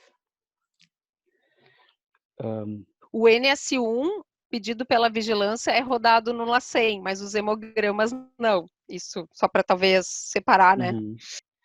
E uma coisa importante para quem está em Porto Alegre é que o NS1 não é pedido pelo GERCOM, né? E os exames laboratoriais, hemograma, plaquetas, vai ser pedido pelo GERCOM, né? Ou pelo serviço conveniado que o local tiver. Né? E alguém mais fez mais uma pergunta aqui, mas a Cássia, né? Cássia pergunta se não seria o caso de realizar mais campanhas na mídia sobre o assunto e tentar conscientizar a população da gravidade do assunto, da doença, né? Então, abro aí para os debatedores, para os palestrantes. Tudo tem um custo, né? Assim, aqui houve uma discussão durante um tempo. Eu estava até comentando antes com a Cíntia, acho que o João ainda estava ali, o Juliano talvez não tenha ouvido. Nós temos aqui o NDI, que é o Núcleo de Doenças Infecciosas ligado à Universidade Federal. Alguns pesquisadores líderes assim, argumentaram, não estou dizendo que eles estavam errados, dizendo assim, olha, o que se gastou em educação poderia ter se investido em vacinas. E realmente eles participaram do estudo multicêntrico sobre vacinação da dengue, né, que não teve um bom resultado a vacina, né, ela foi aprovada e tudo. Agora parece ter uma vacina boa lá do Butantan, por acaso saiu essa semana. Mas assim, eu não diria que a gente eu acho absurdo fazer essas escolhas. Acho que as duas coisas se somam, né? Essas ações educacionais, e eu daria uma dica, já que a gente está próximo da PS, tem evidência também sobre isso, né?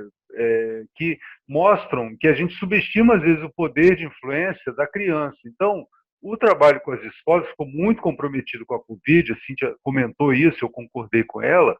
Hoje, a gente pode utilizar isso, esse recurso de trabalhar com a escola, porque é uma concentração de muita gente no lugar. Estão várias crianças de vários lugares ali, várias casas. E por exemplo, com trânsito, sinal de trânsito, uso de cinto, isso as gerações anteriores já influenciaram. Então, isso pode ser utilizado com grande potencial de efeito, as crianças se envolverem, né, e vão levar essa informação adequada, de boa qualidade, para as famílias. E mais, comunicação é ver o meio. Então, por exemplo, tem comunidades que o meio de comunicação é o ônibus, porque bota o cartaz atrás do motorista ali naquele vidro, e é onde que é a fonte de comunicação deles. O WhatsApp, hoje, celular. Então, tem comunidades rurais, por exemplo, que não tem muito acesso à internet. Então, tem que ver variadas formas de comunicação, mas a escola é relativamente regular, né? Então, essas medidas educativas junto com crianças, a gente cria muitos multiplicadores para ações efetivas. É um trabalho de formiguinha, é árduo, contínuo. A gente não pode baixar a guarda. É um momento crítico, né? Ficou claro aí no mapa. É um momento extremamente crítico que vocês estão vivendo. Nós não estamos cantando vitória, nós passamos por momentos críticos também. Não foi nada fácil, foram alguns anos. Então, quanto menos a gente baixar a guarda, se sentir participante dessa luta, por exemplo, a questão do hemograma, isso vai se resolver, vai melhorar, vai ficar mais simples, né? Porque a maioria dos problemas você não tinha necessidade, mas vai surgir essa necessidade e vai trazer benefícios para outras questões. Então, esses momentos de crise na saúde faz a gente crescer também, faz a gente melhorar. Tem que segurar a barra, não é fácil, mas nossa, eu estava listando aqui as epidemias que eu passei, a primeira foi do cólera, acho que vocês nem lembram, né? Pegamos cólera aqui, tivemos cólera aqui no estado. Depois vem AIDS, considerado em determinado momento como pandemia. Aí vem chikungunya, dengue, uma atrás da outra, febre amarela. Então a gente vai criando recursos assim, internos, né, profissionais de saúde, vai se ajudando para poder melhorar, para poder enfrentar. Assim, é solidariedade, não tem outra forma. A gente tem que encarar isso junto. Nós fazemos parte de uma sociedade que está com um problema gravíssimo, né? Provavelmente os países ao redor aí também, né, Cíntia? Eu não tenho essa informação, mas provavelmente o Rio Grande do Sul não está isolado ali. Tem a fronteira ali, provavelmente está a mesma coisa. O que eu posso contribuir, né? A gente ali, quando se organizou o Centro de Operações de Emergência das Arboviroses, foi um pouco com esse intuito, né? De chamar a Secretaria de Educação, né? Com uma ideia até de um olhar, de uma perspectiva bem de avaliação ecológica, de fazer intervenções em regiões diferentes para ver o que a gente enxerga como resultado melhor. A gente já notou que fazer campanhas tipo dia D, sensibilizando a população antes, ela tem algum tipo de retorno. Mobilizou, por exemplo, a Emater com a Secretaria de Agricultura, porque aqui é um estado que tem estiagem e que vai ter sempre, e que daí a Emater, por exemplo, distribuiu cisternas, mas não orientou cuidados. E as pessoas até colocavam telinha em cima, mas não sei se com chuva cai a tela. A questão é que mesmo telada tinha mosquito, então tem outras formas de cuidado, né? Até de produtos que poderia se colocar na água. Então, existem características de locais diferentes que se fazem intervenções diferentes, né? Por isso que algumas coisas são muito quase regionais, mas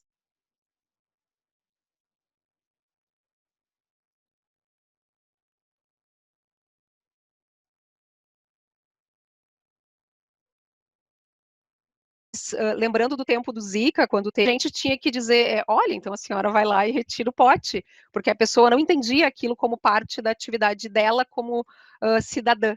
Então, esse trabalho é importante porque, de forma geral, as vigilâncias ambientais e Estado com município vão agir em terreno baldio e coisa assim, eles têm um olhar muito bom para isso, mas essa questão das casas, ainda que os municípios atuem, né, sensibilizar as pessoas, eu acho bem isso, né, vai ter que ir junto e para sempre, porque essa é um grupo de doenças, né, mas provavelmente tem muito mais coisa associada a essa questão de água parada, que se não é agora, daqui a pouco aparece outra coisa, né. Ainda na questão de mídia, né, acho bem importante, né, a divulgação no nosso estado, porque justamente por aquilo que tu falou, né, Cíntia, que a gente está engatinhando ainda, aprendendo. Então, assim, as equipes não estão totalmente preparadas. Então, assim, pelo menos a população precisa saber que ela pegando dengue, ela tem que tomar muita água, que assim, né, porque né, as pessoas que eu tive contato que tiveram dengue, né, não são nem de Porto Alegre, mas as pessoas, mas assim, nenhuma delas tinha uma noção de que elas tinham que tomar muita água todo dia, muita água, né? Então, além água e reposição, né, de outros. Tem que superar esse mito que dengue não tem remédio. Não tem remédio para dengue. E às vezes a gente fala isso, né, sem perceber. E as pessoas gravam isso. Ou então vira aquele mito, outro mito, né, que paracetamol ou dipirona são os remédios da dengue. Então eu fico tomando só paracetamol, mas não se hidrata. E é difícil na nossa cultura acreditar que água é tratamento para alguma coisa, né? Então, assim, é uma mudança de cultura, não é só pela dengue. A gente tem grandes problemas por não tomar água adequadamente. Imagina quando tem uma situação que você precisa se hidratar bem.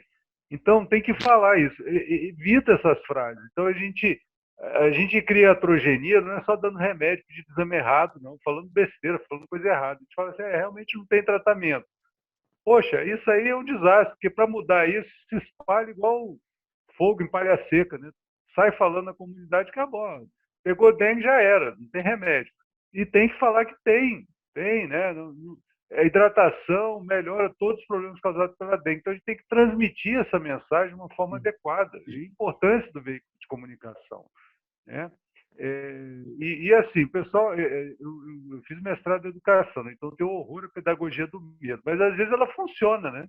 Em algumas situações você precisa mostrar, por exemplo, que o sangue vira uma gelatina, literalmente, quando você está com o hematócrito muito alto, fica sem líquido, fica só com a parte sólida. Então, nas necrópsias, o coração, ele derrete, você pega ele na mão e ele derrete. Você abre os vasos, tem como uma gelatina dentro dele. É isso, né, que acontece. E a hidratação muda isso. Então, não é fácil, né? O Juliano tem razão, não é fácil passar essa mensagem de que dengue não tem tratamento, dengue não tem remédio. Tem que mudar esse conceito, né? E assim, eu acho que uma coisa válida em especial, porque a gente está na APS, é que agora, na questão da Covid, acabei tendo muito contato com artigos sobre formas de intervenção e adesão. E tem várias questões de evidência na literatura em relação às pessoas manejarem o seu risco, né, versus esse olhar social. Então, eu estou dizendo isso porque o melhor gestor, né, com a melhor campanha, precisa construir com as pessoas do local. Então, assim, tem que buscar as pessoas, né, porque é a outra pessoa fazendo que faz mais ou menos do tipo assim, se tu não faz, tu que é o de fora do grupo, assim, todo mundo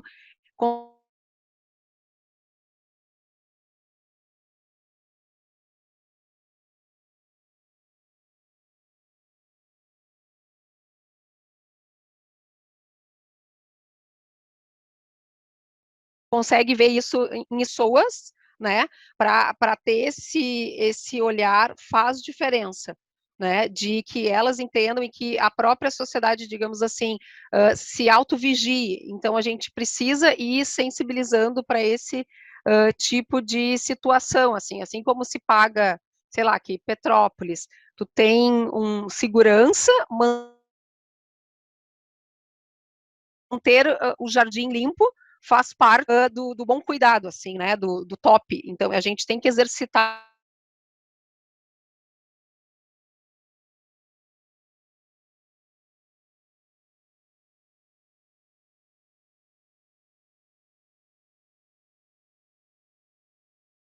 isso na linguagem.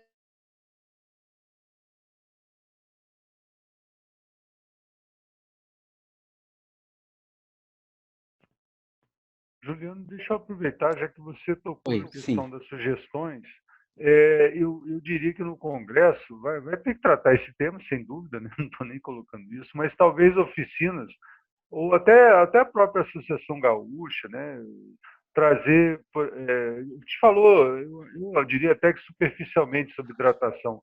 A ideia era mais chamar a atenção, mas isso pode ser aprofundado, porque acho que a gente tem um recurso muito bom, né, à disposição, né, a Cíntia lembrou bem, né, não pode faltar, né, não adianta a gente falar que precisa usar se falta, né, mas é um recurso que precisa ser melhor usado, por exemplo, as indicações do Ringer lactato, uma hidratação com soro fisiológico, se usa ou não um soro glicosado ou glicose hipertônica. Então, isso faz parte do nosso dia a dia e como é relativamente simples, a gente não aprofunda nisso. Eu lembro que a gente teve uma aula sobre isso, até foi com intensivista, assim, mas não criou muitos problemas, né? Ele falou muito bem e foi uma aula sobre hidratação. Hidratação deu algumas dicas interessantes para a gente. Então, pode ser uma oficina, uma orientação para a gente ganhar mais desenvoltura, mais segurança, né? Sim. E não tem muito mistério, mas uma dica ou outra, uma orientação sutil ali pode ajudar a gente na hora de prescrever, né? Sim. Só colocar mais algumas coisas do chat aqui que apareceram. A Rafaela estava falando que ela é do GHC, né, mas que a preocupação dela é com o município como um todo, né, acho que isso tem que ser levado realmente para o município. A Cíntia já colocou ali que ela, né, vai levar isso adiante. Eu também me proponho a a levar essa questão para o município, acho que é importante mesmo, né? E, né, para melhor organização da rede, né, para os cuidados. E eu acho que a gente está se encaminhando para o nosso final, né? E gostaria de ver as mensagens finais aí, palavras finais da Cíntia, do Dr. Marcelo. O que vocês gostariam de teria alguma mensagem Eu final? queria só me desculpar, né, que eu falei que eu acabei mandando, acho que eu mandei o currículo ultrapassado e a Ana acabou me apresentando como diretor de educação permanente. A culpa foi minha de ter mandado, vocês me desculpem aí, né, na hora da apresentação, Ana e Juliano. Mas foi uma falha minha aqui na hora de mandar, né? Mil desculpas. Eterno diretor. Eterno diretor. Valeu, Elcio. Forever. É permanente, então fica para sempre, né? Tá Me bom. disseram que é diretor de educação permanente, tiraram a educação, ficou só diretor permanente. Tá bom, obrigado.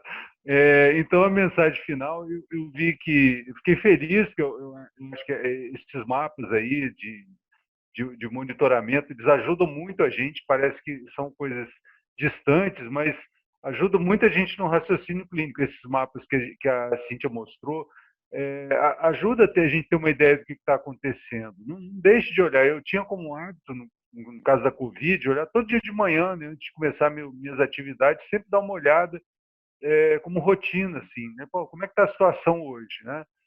Me ajudava até, por exemplo, a visitar minha família no interior, para me deslocar dentro do estado. Então, eu acho que ajuda no raciocínio clínico ampliado, né? Então, eu acho que vocês estão fazendo um trabalho adequado, não vai ser fácil, né? Nós passamos por uma situação difícil, um estado menor, com população pequena, temos alguns problemas também endêmicos, como leishmaniose, temos a malária das montanhas, que é endêmica aqui também, uma quartã aqui, que de vez em quando dá sinal de vida, temos riquetiose aqui, então são doenças infecciosas que estão no nosso cotidiano. A dengue deu uma acalmada, mas a gente não fica tranquilo. Então, vai ter que todo mundo se juntar e fazer um esforço para acelerar aí os cuidados, né? Vai ter falhas, claro que vai ter falhas, vai faltar soro, mas eu percebi assim que pelo desenho que vocês colocaram foi muito parecido com o que a gente conseguiu superar aqui essa situação. Então eu me coloco à disposição também, né? Não sou da vigilância, né? Mas eu acho que é possível acelerar essa superação até pelas experiências do outro. Acho que Mato Grosso do Sul, Rio, tem experiências interessantes também que podem compartilhar experiências de sucesso. Então é isso, gente. Eu queria agradecer mais uma vez o convite, né? Me sinto entre amigos aí, os irmãos gaúchos aí. Sempre que eu posso, tenho o maior prazer em participar de qualquer coisa com vocês, né? As notícias não são muito boas em relação à dengue, mas a força de vontade, a qualidade aí do gaúcho, das gaúchas é ímpar, né? Então, vamos superar junto esse revés aí, tá bom? Obrigado, boa noite. Bom, eu quero agradecer o convite. O meu celular está sempre disponível no que eu puder ajudar. Tem o Disque Vigilância do 150, né, que fica à disposição. Lembrar que dá para utilizar o 0800 do Telesaúde para discutir casos, em caso de dúvida, é bem importante. Por favor, dificuldades para notificar, sugestões para facilitar a notificação são sempre bem-vindas, né? É importante que cada vez mais são duas áreas que precisam andar juntas, né? Atenção primária e a vigilância. Então, não tem como, não importa se a atenção primária no privado ou no público. Então, o que eu puder ajudar, contem comigo, né? Todas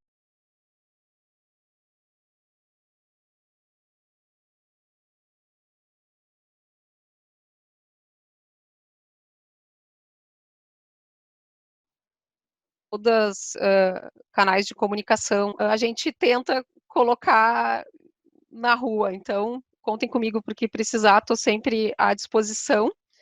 E espero que a gente consiga sair dessa e começar a contar cada vez menos municípios. Lembrando só que essas doenças, elas acabam ficando sempre na área silvestre, né? Então, as reentradas de dengue, elas são frequentes. Ainda que a gente chegasse num lindo momento de voltar a 2005, sempre tem reentrada. Então, vai entrar no monitoramento constante, assim, que nem o obeso que tem que estar controlando o peso. Não adianta. Então, se não é agora, vai ter, né? Dengue tem reentrada, então tem que entrar na veia. Nossa, isso para sempre. Obrigada. Muito obrigado, Cíntia. Foi ótimo aqui estar essas 2 horas aí com vocês. Né, me acrescentou muito, né, tanto as informações do Estado, né, e as informações clínicas também do Marcelo foram ótimas. Gostei bastante, né, de né, tá moderando esse espaço aqui, né, também, né, com vocês dois me sinto, né, muito entre amigos, né, fora todo o pessoal que participou aí junto, né. Queria lembrar novamente, né, né, quem quiser, quem tiver interesse, né, participar junto com a gente da construção do nosso congresso. O congresso vai ser de dia 1 a 3 de setembro, né? É logo ali, né? 5 meses a gente já está no congresso, tá? Então, né, Cíntia, Marcelo estão convidados a estar ali com a gente no congresso em setembro, né? E muito obrigado, foi excelente aí né, essas 2 aulas. E isso Juliano, me dá a sensação... coloquei no chat ali o link para sugestões. Hoje é o último dia. Opa, verdade. Amanhã a gente vai conversar. Quem sabe a gente dá uma esticada nesse prazo, né? Já que a gente teve mais uma divulgação aqui, né? Então amanhã a gente vê se a gente consegue mais informações, tá? Agradecer a parceria com a Anhiggs, né? Em nome da a Júlia e a Ana, que participaram bastante, né? Organizando esse momento aqui. Agradecer muito a elas, né? Sem elas não teria sido possível, né? E gostaria de dar boa noite a todos, né? E até uma próxima aí, até um próximo evento pré-congresso Sul Brasileiro de Medicina de Família. Obrigada aos nossos convidados, muito obrigada, doutora Juliana. A gente agradece a presença de todos, né? Esse evento ele contou com a promoção da Associação Médica do Rio Grande do Sul, em parceria com a Associação Gaúcha de Medicina de Família e Comunidade. E fiquem por dentro dos nossos próximos eventos, né? No dia 5 de abril, às 19 horas, realizaremos o ciclo de palestras em parceria com a Sociedade de Pediatria do Rio Grande do Sul e com a Sociedade de Psiquiatria do Rio Grande do Sul, para conversar com pais e tutores sobre o tema vício em games e saúde mental na infância e adolescência. Ele vai ser transmitido gratuitamente também por meio da plataforma Simpla Streaming, e as inscrições elas devem ser realizadas lá na plataforma, como foram as inscrições para esse evento. A gente agradece a participação de todos. Tenham uma boa noite, bom descanso.